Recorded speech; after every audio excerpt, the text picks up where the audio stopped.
Welcome to Aspirant's Destination, your daily resource for UPSC preparation. Today we are solving a CSAT problem related to mixing water with honey. And the question here is 2024.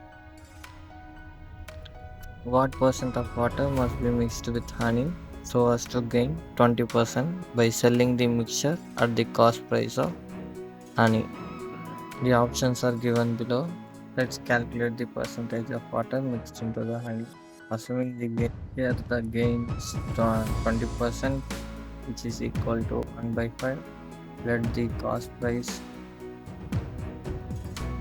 of 100 grams is 100 rupees. So 1 gram is equal to 1 rupees. After 20% gain, then the selling price is 120 rupees. 120 grams of mixture was sold.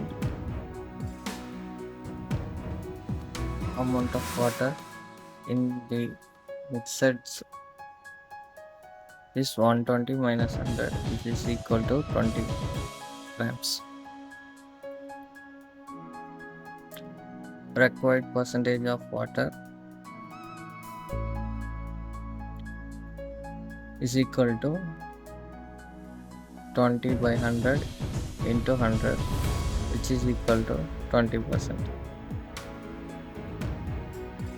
Kindly try the following questions and leave your answers in the comment section. Thanks for watching and engaging with today's problem. If you found this content helpful, please subscribe to our channel for UPSC focused content. Share your valuable feedback in the comment section. Thanks for subscribing. See you in the next video.